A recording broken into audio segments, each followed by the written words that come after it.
बिस्मिल्लाहिर्रहमानिर्रहीम। अस्सलाम वालेकुम। आज 12 फरवरी है और दिन है जुमेरात का। आज सुप्रीम कोर्ट ऑफ पाकिस्तान की हियरिंग अटेंड करने के बाद जो प्रेस कॉन्फ्रेंसेस थी वो मैंने अटेंड की और तहरीक इंसाफ की जो मुख्तलिफ मीटिंग्स चल रही थी उनमें जो शरीक उनके रहनुमा थे उनसे बात हुई। काफ़ी सारी चीज़ें मैं आपके सामने रखता हूँ कि इस वक्त पसे पर्दा चल क्या रहा है। वैसे आज की रात बहुत इंपॉर्टेंट है क्योंकि आज कुछ बड़े फैसले हो सकते हैं क्योंकि इस वक्त जितनी चीज़ें ट्रिगर कर चुकी हैं।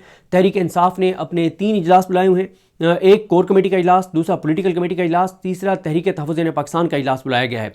और इस वक्त जब मैं ये वीडियो रिकॉर्ड कर रहा हूँ तहरीक तहफ़्फ़ुज़ पाकिस्तान का इजलास जारी है और उसमें तो मौलाना फजल रहमान साहब भी उस इशाइये में आए हुए हैं, वहाँ पर भी ये सारी चीज़ डिस्कस हो रही है।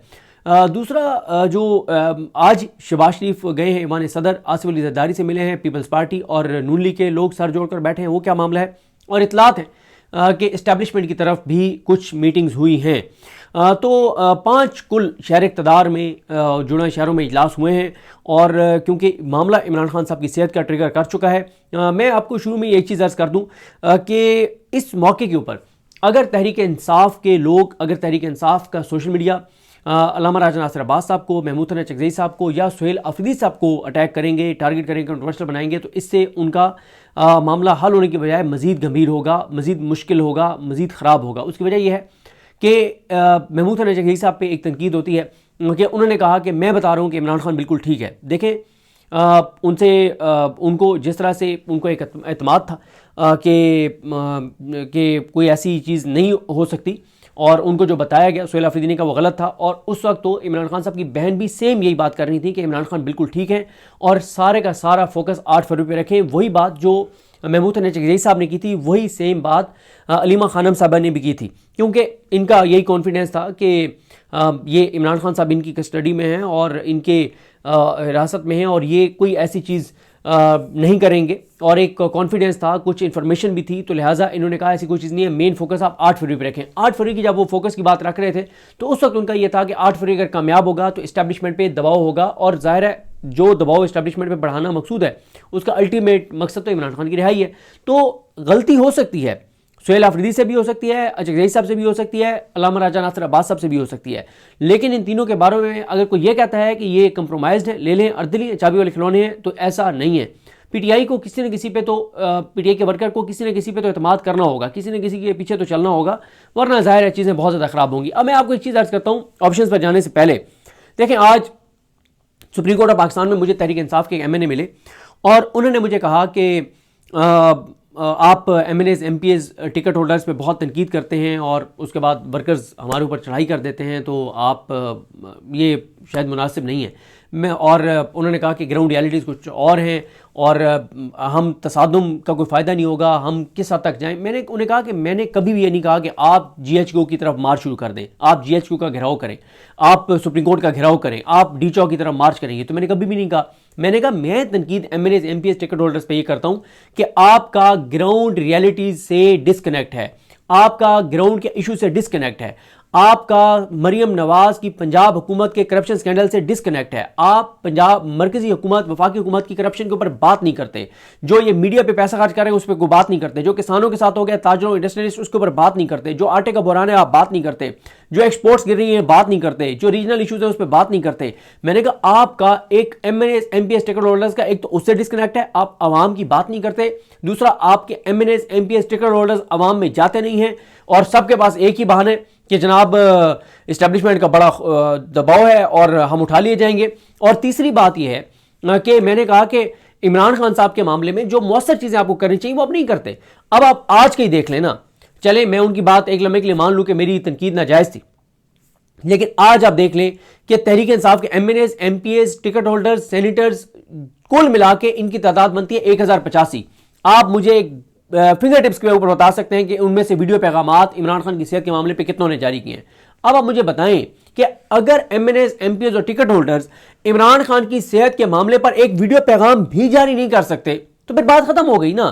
फिर आप पीटीआई का सोशल मीडिया जब तनकीद करता है महमूद हसन चकज़ई साहब पर, अल्लामा साहब पर या सुहेल अफरीदी साहब पर, तो उनको इस बात की रियलाइजेशन होनी चाहिए कि भाई वो तो 8 फरवरी को भी उन्होंने एक लाएमल दिया था, 8 फरवरी के ऊपर 95% एमएनएस एमपीएस टिकट होल्डर्स ने वीडियो पैगाम तक जारी नहीं किए। तो इस ग्राउंड रियलिटीज को भी पीटीआई के सोशल मीडिया को पता होना चाहिए कि असल मसला उनके एमएनएस एमपीएस और टिकट होल्डर्स का है। दूसरा उनका मसला उनकी आईएलएफ का है, उनके वकीलों का है। देखें, पहली बात मैं एक चीज और ऐड कर लूं, इसमें कोई शक नहीं है कि पंजाब के अंदर इस वक्त जो जबर बर्बरियत फस्तायत और यजीदियत है पाकिस्तान की तारीख में कभी नहीं रही। अभी आप फयाज हुसैन छजड़ा साहब को देखें कि उनका बेटा वो कर रहा था, स्ट्रीट मूवमेंट कर रहा था, उसको उठा कर ले गए। उनके पहले उनकी फैमिली ने बड़ा सफ़र किया है, उनके ऊपर बड़ा जुल्म हुआ है, लेकिन उसके बावजूद वो 8 फरवरी को गए हैं, 5 यूनियन काउंसिल में उन्होंने एक्टिविटीज़ की हैं। तो मैं ये नहीं कह रहा कि पंजाब में जो है वो फ्री हैंड है, जबर बर्बरियत फस्तायत यजीदियत है, मैं तो कह रहा हूं। तो भाई आपका कोई और तरीका भी तो हो सकता है ना, आप स्मार्ट तरीका हो सकता है, आप किसी न किसी तरह से तो अपनी चीज हाईलाइट कर सकते हैं। यहां पे तो हालात ये है कि वीडियो पैगाम जारी करने की भी इनके अंदर जरूरत नहीं है। तो ऐसे एमपी टिकट होल्डर का इमरान खान ने क्या करना है। दूसरा जो मैं आईएलएफ की बात कर रहा था, 16 अक्टूबर 2025 के बाद से अब तक एक बार भी तहरीक इंसाफ के वकील विंग का कोई एक भी वकील जस्टिस डोगर के ओपन कोर्ट में नहीं गया और उसने जाके ओपन कोर्ट में नहीं कहा कि जस्टिस डोगर तुम इमरान खान के केस नहीं लगा रहे, इमरान खान के केस लगाओ। पार्टी के अंदर मरकजी पोजीशंस के ऊपर 15 से 16 वकील हैं, आईएलएफ आपके सामने है। इस वक्त पूरे पाकिस्तान के अंदर जिसके साथ कैदी नंबर 804 का नाम जुड़ा हुआ हो, सिर्फ वही बार कौंसल बार एसोसिएशन का इलेक्शन जीत सकता है, या दूसरी सूरत में यह है कि जिसके साथ इमरान खान का नाम जुड़ा हुआ है वो तकसीम हो आपस में। इसके अलावा तो कोई नहीं जीत सकता इस वक्त इमरान खान की जो पॉपुलैरिटी है वकला के अंदर। सवाल यह है कि आईएलएफ रावलपिंडी, आईएलएफ इस्लामाबाद, क्या कभी किसी एक वकील ने जाके ओपन कोर्ट में जस्टिस डोगर को कहा है कि आप केस नहीं लगा रहे? नहीं कहा। क्यों नहीं कहा? यह आप सवाल आईएलएफ से पूछना चाहिए। मैं आपको बताऊं जो एक ऑप्शन डिस्कस हो रहा है, मैं इसके साथ जोड़ के आपको बताता हूं। जो एक ऑप्शन डिस्कस हो रहा है वो यही है कि केपी के अलावा पंजाब से और कौमी असम्बली से एमएनएस एमपीएस को रिजाइन कर देना चाहिए, और मैं समझता हूं ये बिल्कुल ठीक फैसला होगा। उसकी वजह यह है कि एमएनएस एमपीएस का मसला यह है कि उनको यही खौफ रहता है कि हमारी सीट चली जाएगी। और दूसरा एक उनकी जायज अगली उनकी बात एक जायज है, वो यह है कि वो कहते हैं कि जिन लोगों को 9 मई में सजाएं हुई हैं, जो जेलों के अंदर हैं या जो इस वक्त उन्होंने सरेंडर नहीं किया गिरफ्तार, उनकी बात ही कोई नहीं करता। यह बात दुरुस्त है, लेकिन बात यह है कि इस खौफ से आप बात ही नहीं करते कि हमारी सीट चली जाएगी, सीट चली जाएगी तो हम गिरफ्तार हो जाएंगे, तो बाद में हमारी आवाज क्यों नहीं उठाएगा? वो भी तो है ना, डॉक्टर यास्मीन राशिद, एजाज चौधरी साहब, उमर सरफराज चीमा साहब, ये महमूद रशीद साहब, वो लोग भी तो है ना कि भाई उनको 1000 दिन हो गए और वो बेगुनाह कैद में। तो बात यह है कि अब जो ऑप्शंस हैं वो उन पे आने से पहले जो हुकूमत की मीटिंग है ना उस पर बात कर लेते हैं।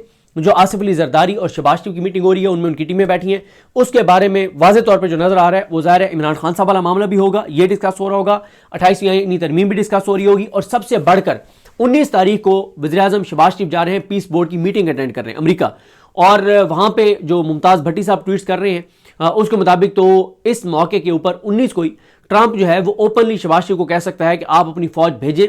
तो इसलिए ये सारी चीजें डिस्कस हो रही हैं, और इतना खौफ है हुकूमत के अंदर, इनको नजर आ रहा है कि 19 को अगर शहबाज शरीफ नेतन्याहू एक टेबल पर बैठे हुए तो आप अंदाजा लगाएं पाकिस्तान के अंदर सेंटीमेंट्स क्या होंगे। तो इधर भी मीटिंग्स हो रही हैं, इनको नजर आ रहा है कि इनसे बहुत बड़ा ब्लंडर हो गया है, इनसे बहुत बड़ा इमरान खान पर यह कातलाना हमले के मुतरादिफ है जो इन्होंने किया है। और इस पे अब यह भी हो गया है, मैं आपको पूरी गर्दान पढ़ के बताता होता हूं कि इस वक्त इनके लिए चैलेंजेस ही चैलेंजेस हैं। जो बलूचिस्तान में हो रहा है, जो केपी की सूरत हाल है, जो यहां पे दहशतगर्दी का हमला हुआ है इस्लामाबाद में, जो आगे खुदा न खास्ता दहशतगर्दी की एक लहर आ रही है, जो एक्सपोर्ट्स इनकी गिर रही है, इंपोर्ट्स इनकी बढ़ रही है, महंगाई बढ़ रही है, बेरोजगारी बढ़ रही है, अनसर्टेनिटी बढ़ रही है, ब्रेन ड्रेन बढ़ रहा है, रीजनल हालात खराब हो रहे हैं, अमेरिका और ईरान की जंग वाज़ेह तौर पर नजर आ रही है, यूएई सऊदी अरब के आपस में इख्तिलाफात की वजह से हम इफेक्ट हो रहे हैं, यूएई पैसे वापस मांग रहा है, यूरोपीय यूनियन से भारत की डील हो गई है, 9 अरब डॉलर की हमारी एक्सपोर्ट्स मजीद खतरे में पड़ गई हैं। तो ये सारी चीजें, अभी सोलर वाला आप देख लें इनके गले पड़ा, हर चीज इनका, हर चीज में तबाही और बर्बादी है। वजह सिर्फ एक है कि 4 साल से इनको मुसल्लत किया गया पाकिस्तान पर, और 4 साल से ये अपनी करप्शन, लूटमार, अपनी जात मफाद, अना, जिद, गुस्से, बैरूनी मफाद से आगे कुछ सोचते ही नहीं है।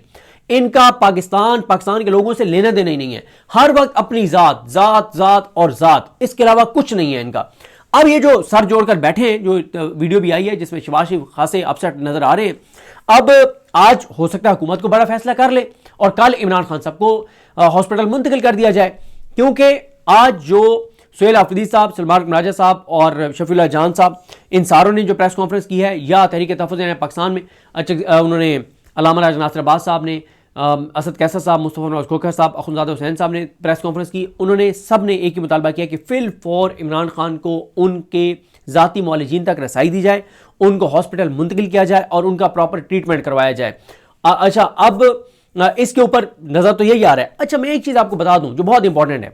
मैं जितनी भी तहरीक इंसाफ की मरकजी क़यादत पे तनकीद करता हूं, लेकिन एक उनका कंसर्न जायज़ है। पीटीआई के आप वर्कर को देखते हैं, वो जितना डिस्टर्ब है, जो इमरान खान के हामी जितने डिस्टर्ब हैं, ओवरसीज पाकिस्तानी जितने डिस्टर्ब हैं, वो तो सब कह रहे हैं कि तबले जंग बजा दें, ऐसी की तैसी फेर दें और बस एनफ इज एनफ, कश्तियां जला दें। लेकिन तहरीक इंसाफ की जो टीम बैठी है, जो मरकजी टीम, सारे डिस्कस कर रहे हैं, वो ये कहते हैं कि हम अगर तसादुम की तरफ चले भी जाते हैं तो उससे इमरान खान को क्या फायदा होगा। इस वक्त यही है कि आप दबाव बढ़ाएं, डराएं और पहली कोशिश ये करें कि किसी तरह से इमरान खान को हॉस्पिटल मुंतकिल कर दिया जाए, क्योंकि मकसद इमरान खान की जिंदगी बचाना, उनकी बिनाई बचाना, उनका इलाज कराना, ये टॉप तरजीह है। इस्टेब्लिशमेंट से टकराना तरजीह नहीं है। इसीलिए बड़ी हिकमत के तहत अलीमा खानम हो या सुप्रीम कोर्ट के बाहर जो उनकी प्रेस कॉन्फ्रेंस हुई, या जो केपी हाउस में जो प्रेस कॉन्फ्रेंस हुई, या जो अल्लामा राजा नासिर अब्बास वगैरह ने प्रेस कॉन्फ्रेंस की, इन तमाम प्रेस कॉन्फ्रेंसेज में इनडायरेक्टली तो एस्टेब्लिशमेंट पे तनकीद थी, लेकिन बरह रास्त नाम लेके उस तरह से अटैक नहीं किया गया, उस तरह से टारगेट नहीं किया गया। मकसद मैंने आपको बता दिया है, ऐसा नहीं है कि कोई खौफ है। जुनैद अकबर साहब ने तो बहुत तल्ख बातें भी की हैं। मकसद ये है कि टेम्परेचर बढ़ाएं, दबाव बढ़ाएं। पहला मकसद जो वो हर सूरत में अचीव करना चाहते हैं, वो इमरान खान साहब को हॉस्पिटल मुंतकिल करवाना चाह रहे हैं और दबाव बढ़ रहा है। और नजर एस्टेब्लिशमेंट को भी आ रहा है कि पीटीआई का वर्कर तो इस वक्त जिस हद तक पहुंचा हुआ है, तो चीजें तो पीटीआई की क़यादत में के भी हाथ में शायद ना आ रहे हैं।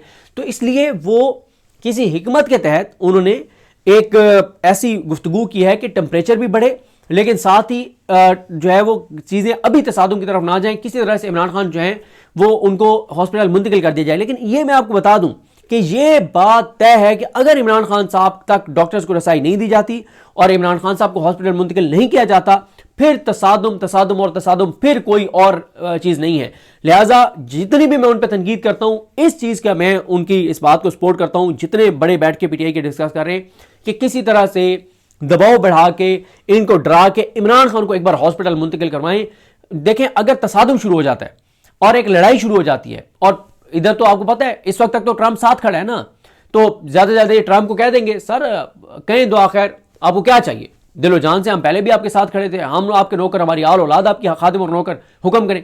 ट्रंप को जो ये चीज देंगे, उसके बाद ये पाकिस्तान के अंदर 10,000 बंदों को गोलियां मार दें, कौन पूछेगा भाई? ट्रंप अगर साथ हो तो दुनिया का कौन सा इदारा आपसे पूछ सकता है? कोई, अब ट्रंप राजी, IMF राजी, ट्रंप राजी, सारी इंसानी हकूक की तंजीमें राजी। तो मसला यह है कि ये बात, इस चीज पे मैं इनको सपोर्ट करता हूं, दुरुस्त समझता हूं कि टेम्परेचर बढ़ा के, दबाव बढ़ा के इमरान खान को किसी तरह से मुंतकिल करवाया जाए हॉस्पिटल और उनका इलाज होना चाहिए। ये पहली तरजीह है। बाकी चीजें तो आगे बढ़ती चली जाएंगी। देखें, एक ऑप्शन ये डिस्कस हो रहा है कि अगर ये नहीं होता तो असम्बलियों से करें रिजाइन और साथ ही स्ट्रीट मूवमेंट का आगाज कर दें और लॉन्ग मार्च की तारीख दे दें और उसके ऊपर फोकस करें। दूसरा यही है कि केपी और तमाम बड़े शहरों में, पूरे मुल्क के अंदर जो है वो सड़कें जैम कर दें, लोगों को सड़कों में निकल आए, पूरा मुल्क जैम कर दें। ये सारी एक ये भी जो है वो डिस्कस हो रहा है। और एक और बड़ी इंपॉर्टेंट चीज़ है, तहरीक इंसाफ की एक मीटिंग में ना, एक उनके मेरा ख्याल है वो टिकट होल्डर ही हैं या फॉर्म 45 पे जीते हुए हैं, उन्होंने बड़ी इंपॉर्टेंट बात की।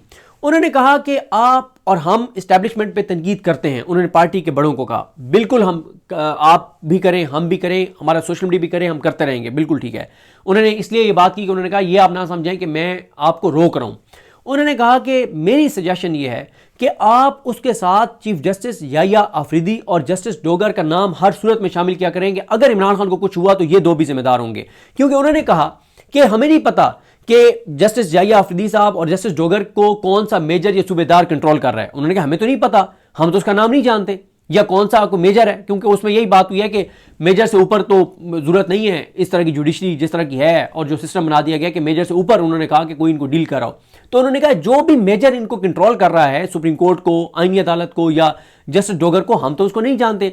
तो उन्होंने कहा कि हम जब इनका नाम लेंगे तो इनकी कांपें टांगेंगी, इन्हें खौफ पड़ेगा कि जैसे काजी फाइजी साहब जब से रिटायर हुआ है आज तक 3 से 5 बार पूरी दुनिया में सिर्फ देखा जा सका है। उसके अलावा उसने शक्ल बदल ली, हुलिया बदल लिया, वो कहीं निकल नहीं सकता, उसकी फैमिली कहीं नहीं निकल सकती।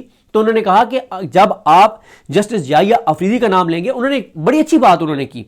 उन्होंने कहा कि ये जस्टिस जोगर को कौन लाया है इस्लामाबाद हाई कोर्ट में? जस्टिस याहिया लाया है। और फिर वो जो बात तहरीक तहफ़्फ़ुज़ पाकिस्तान में, बहुत ही इंपॉर्टेंट पॉइंट जो है वो तहरीक तहफ़्फ़ुज़ पाकिस्तान की प्रेस कॉन्फ्रेंस में था।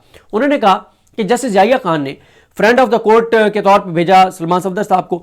उन्होंने जब आके रिपोर्ट दे दी कि एक इमरान खान के साथ इतना बड़ा जुर्म हुआ है कि उनकी आंख की बिनाई जा रही थी, और जस्टिस याहिया खान ने और इन्होंने सुप्रिटेंडेंट ने और उसके पीछे जो भी लोग हैं, उन्होंने इमरान खान का ट्रीटमेंट नहीं होने दिया और उनकी आंख की बिनाई चली गई।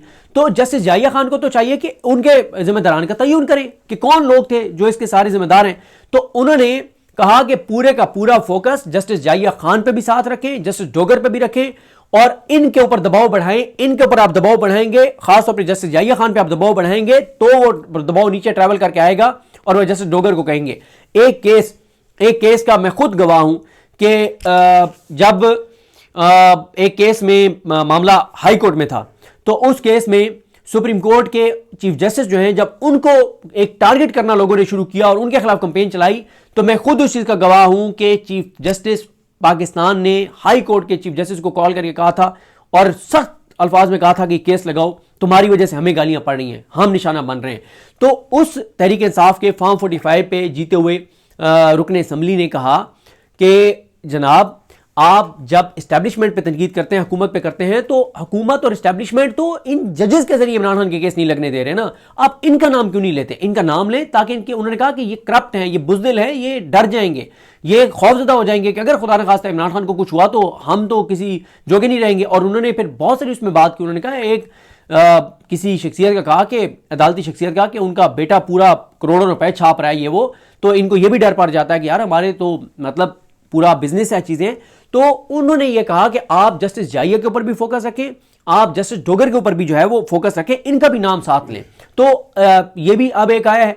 तो इस वक्त ये सारी चीजें जो है वो हैं, पहला दबाव बढ़ा के किसी तरह से इमरान खान को हॉस्पिटल मुंतकिल करवाना, अगर नहीं होते फिर यही ऑप्शन है कि पहले स्टेप में जो है वो असम्बलियों से इस्तीफे दें, पहले कौमी असम्बली से दें, फिर सूबाई असम्बली से दें। ये ऑप्शंस हैं, फैसला नहीं हुआ, फिर इसी तरह से केपी बंद करें, मुल्क भर बंद करें, लेकिन आखिरी हद तक जाएं। अल्लामा राजा नासिर अब्बास साहब ने एक अहम ऐलान किया है। उन्होंने कहा कि हम तमाम सफारत खानों को खत लिखेंगे, और साथ ही उन्होंने कहा है कि हम जो है वो इंसानी हकूक़ की तमाम तंजीमों को जो है वो खत लिखेंगे। तो आज जिस तरह से मैंने कहा कि मीटिंग्स हर तरफ हो रही हैं, और इस्टेब्लिशमेंट की तरफ भी, हुकूमत की तरफ भी, पीटीआई की तरफ भी, तहरीक तहफ़्फ़ुज़ पाकिस्तान की तरफ भी, तो लगता यह है कि आज रात कोई बड़े फैसले जो हैं वो हो जाएंगे। और देखते हैं कि आप क्या होता है। और आज जो कल जो देखना होगा बड़ा इंपॉर्टेंट, कि ILF जो है, वकील जो है, मुझे समझ नहीं आती कि हर जगह के ऊपर पिछले 3-4 साल से इमरान खान के सपोर्ट से इमरान खान की सपोर्ट दी जाती है किसी एक वकील रहनुमा को कि ये इमरान खान का उम्मीदवार है, उसको इमरान खान के नाम पे वोट भी पड़ते हैं। कहाँ हैं वो सारे जिनको इमरान खान के 3-4 साल से वोट पड़ रहे हैं? ठीक है, अब देखें अली जमान साहब का मसला हुआ, जो वकील हैं केपी से, किस तरह से केपी में वकीलों ने रिएक्ट किया। क्यों किया? इसलिए कि उनको कोई दर्द था, वो उनका दर्द महसूस कर रहे थे? नहीं भाई, अगर दर्द महसूस कर रहे हैं तो फिर एज ए इंसान, एज ए मुसलमान, तो किसी के साथ भी हो तो उनको दर्द महसूस होना चाहिए। नहीं, उनको मसला ये था कि वोट चाहिए, वकीलों का वोट चाहिए, इसलिए एक वकील को अगवा किया गया तो सबने रिएक्ट किया। बात यह है कि एक वकील की जबरी गुमशुदगी पे आपने रिएक्ट किया इसलिए कि आपको वोट चाहिए, तो उस एक वकील से ज्यादा तो आपको इमरान खान के नाम पे वोट मिलता है। इमरान खान के लिए आप क्यों एक्टिव नहीं होते? इमरान खान के लिए एक्टिव इसलिए नहीं होते कि जो लोग ILF में से बार कौंसल या बार एसोसिएशन के लिए वकीलों को सिलेक्ट करते हैं कि ये इमरान खान का नुमाइंदा होगा, वो उनके तो मशहूर रहते हैं, उनके सानमंद रहते हैं, उनको अगर कोई शायद फेवर भी देते हो, अल्लाह की जात पे तो जानती है, उनको तो वो खुश रखते हैं। लेकिन इमरान खान का उसके बाद नाता तल्लुक खत्म हो जाता है। और मैं आपको एक बात बताऊं, तल्ख बात है, अगर बार कौंसल्स और बार एसोसिएशन के उम्मीदवार मेरिट पे अगर सिलेक्ट हो रहे होते तो वो इमरान खान का सोचते। अब शायद क्योंकि वो चंद लोगों को मैनेज करके और वो सपोर्ट हासिल कर लेते हैं इमरान खान की, तो इसलिए वो कहते हैं हमारा इमरान खान से क्या लेना देना है, कोई कहता है कि मैंने ये किसी को फेवर दे के मैं नामजद हो गया हूं, कोई कहता है मैंने वो फेवर दे के नामजद हो गया हूं। तो मैं तो खरीदा है भैया वोट, इमरान खान का वोट मैंने खरीदा है, तो मुझे क्या जरूरत है इमरान खान के लिए कुछ करने की। ये है सबसे बड़ा मसला। इमरान खान तक अगर रसाई हो उनकी बहनों की, उनकी पार्टी की, के सिंसियर लोगों की, इमरान खान को यह ऐलान करना चाहिए एमएनए सारे रिजाइन करें, एमपी सारे रिजाइन करें, टिकट होल्डर सारे फारिग, कोई किसी का टिकट अगला नहीं है, जीरो से होगा कि किसको टिकट देना है। ये करेंगे तो चीजें आगे बढ़ेंगी, वरना टिकट होल्डर इसलिए कुछ नहीं करता कि मेरा तो टिकट पक्का है, एमएनए एमपी इसलिए कुछ नहीं करता कि मैं डीसी हो जाऊंगा। तो फिर ऐसे कैसे कोई जो है वो तहरीक चलेगी या कोई मजामत होगी। मजामत लोग तो तब निकलेंगे ना जब कोई निकालने वाला हो, कोई लीड करने वाला तो हो, कोई लोगों को कॉल देने वाला तो हो। तो बहरहाल मुराद सईद साहब का मैं आपको जाते जाते ऑडियो पैगाम सुना देता हूँ। बहुत अहम मुराद सईद साहब ने ऑडियो पैगाम जारी किया है और इसी ऑडियो पैगाम की वजह से बहुत अहम मीटिंग्स हो रही हैं और ख़ासा दबाव है तहरीक इंसाफ की जो बाहर क़यादत है कि वो कोई सख्त स्टेप ले। तो देखते हैं क्या होता है, ये पहले सुनिए। जब इमरान खान की सेहत के हवाले से और उनकी बीमारी की खबरें आई, मैंने आपसे रब्ता किया और सबको कहा कि इसको सीरियस लें, या तो ये हमारा नफ्स चेक कर रहे हैं या बहुत ही कोई संजीदा मामला है। लेकिन सबका ये जवाब था कि 8 फरवरी से डिस्ट्रैक्शन है। फिर इस पर भी मैंने कहा कि 8 फरवरी तो एक दिन का इवेंट है, अगर संजीदा मामला है तो हम 10 दिन का इंतज़ार क्यों करें, और कोई नुकसान हुआ तो उसका जिम्मेदार कौन होगा। फिर आपको कहा कि क्या 8 फरवरी को एहतजाज बहुत भी कामयाब हो जाए तो क्या उससे इमरान खान बाहर आ जाएंगे, क्या इनके इमरान खान के हवाले से जो इरादे हैं वो तब्दील हो जाएंगे। आपको ये भी कहा कि मैं भी मानता हूँ कि मुल्क में न आईन है, न कानून है, न इंसानी हुकूक है, लेकिन हम अपनी तरफ से तो हर ऑप्शन इस्तेमाल करें ना। अब आज जब आलिम इस्लाम की लीडर इमरान खान की सेहत, इनको इलाज की सहूलत बर वक्त ना देने, इनके जेल में सहूलियात के हवाले से हक़ाइक़ सामने आए हैं, तो क्या इसके बाद भी हम इंतज़ार करेंगे। सुप्रीम कोर्ट ने 3 दिन के अंदर माहिर डॉक्टर से इलाज कराने का कहा है, लेकिन हमें इत्मीनान नहीं। इमरान खान को शौकत खानम यानी उनके ज़ाती डॉक्टर्स की मौजूदगी में माहिरीन को दिखाया जाए, और जब तक इनकी फैमिली और ज़ाती डॉक्टर्स का इत्मीनान ना हो, ऐसी किसी भी रिपोर्ट या ख़बर को हम तस्लीम नहीं करेंगे। ये वाज़े तौर पे हर कोई बता दे। यही अदालत है, अगर आपको याद हो तो नवाज शरीफ की ज़िंदगी गारंटी मांग रही थी। यही अदालतें थी जो एक दिन का वक्त देने के लिए तैयार नहीं थे, हालांकि जाली रिपोर्ट्स और पेटेंट्स गिर रहे हैं और पता नहीं क्या हो रहा है, और फिर लंदन जाके जो साजिशें होती रही। लेकिन इमरान खान के लिए घर के अफराद की मौजूदगी तक की दरख्वास्त को भी रद्द किया जाता है। अगर इनकी फैमिली और ज़ाती मुआलिज का इत्मीनान नहीं होता तो कोई फ़ैसला कीजिए, चाहे वो मुल्क में एहतिजाज की कॉल हो, चाहे वो KPK की 3 सड़कें, एंडेस हाईवे जो बलूचिस्तान से जाकर मिलती है, कोहाट मंडी के अटक का पुल, जो भी है वो तमाम की तमाम बंद कर दे। अगर फिर भी सुनवाई नहीं होती तो सवाबी इंटरचेंज पे सूबे को जमा करके और पूरे मुल्क को कॉल दे के इस्लामाबाद की तरफ बढ़ने की कॉल दे, और 12 इसको जारी रखी। इसके साथ बड़े शहरों में, मुल्क के तमाम शहरों में 5, 10, 20 लड़के भी अगर एक शहर पे सड़क पे खड़े हो जाए तो वो बंद कर सकते हैं, उसकी भी कॉल दे, हर ऑप्शन इस्तेमाल करे। और ये मुझे मत सुनाना कि खुद मौजूद नहीं, अगर मैं मौजूद होता तो आपको भी पता है कि इमरान खान को मेरे नाम पे फांसी देने का इनका प्लाट था, इनका प्लान था, ये आपको भी पता है। मैंने सामने ना होने के बावजूद आपको हर कॉल में, हर मार्च में बढ़ चढ़ कर हिस्सा लिया, हर मौका पर सबसे बढ़कर लोग भेजे, और आपको भी पता है कि आपके मार्चों में रास्ते क्लियर करने तक का काम भी मेरा था, मैं भी करता रहा। तो इसलिए आप फैसला कीजिए प्लीज़। अब भी मैं इमरान खान की रिपोर्ट्स देखकर हैरान हूँ कि इतने राब्ते करने के बाद आप इनकी सेहत पर रिलैक्स कैसे हो सकते हैं। खान साहब की सुप्रीम कोर्ट के हुक्म के 3 दिन के अंदर इलाज का हुक्म तो आ गया, लेकिन इसमें ज़ाती मुआलिज और फैमिली का जिक्र नहीं। इनकी शौकत खानम के डॉक्टर्स के बताए गए अस्पताल मुंतकी के लिए आवाज़ उठाए। और मैं जब ये सब कुछ देख रहा हूँ तो जुनैद अकबर की बात ठीक है कि पार्लियामेंट में क्या मुकमुका के लिए और फरमाइशी प्रोग्राम के लिए बैठे हैं। पार्लियामेंट चल कैसे रहा है, सूबे में हुकूमत है, वो रहे ना रहे तहरीक चलाए, पूरे मुल्क में जिस तरह भी हो एक भरपूर तहरीक शुरू कर दे, हर ऑप्शन इस्तेमाल करे, मज़ीद इंतज़ार मत करे। खुदा के लिए अब मजीद इंतज़ार मत करे और सबको इसके बाद सबको सवाबी पे जमा कर ले और आगे बढ़े। आपका बहुत शुक्रिया। बिल्कुल, ये आपने मुराद सईद का पैगाम सुन लिया। 2-3 ट्वीट्स बस पढ़ के फिर आपसे इजाज़त चाहूँगा।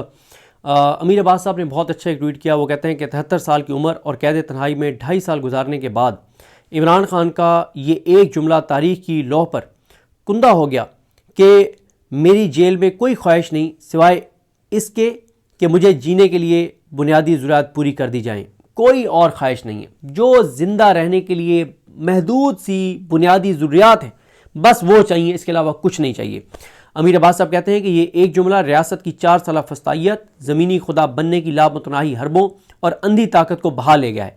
ये एक जुमला इस हाइब्रिड निज़ाम के गरूर और तकब्बुर को जनाटेदार तमाचा मार गया है और ये एक जुमला इस मुल्क के दरो दीवार से बाज़गश्त की तरह टकराता रहेगा कि जिस शख्स को तोड़ने के लिए ज़मीनों आसमान की तमाम बलाएँ गिरा दी गई वो 30 माह की बदतरीन कैद के बाद भी अपना सर ऊंचा करके कह रहा है कि मुझे इनसे कुछ नहीं चाहिए।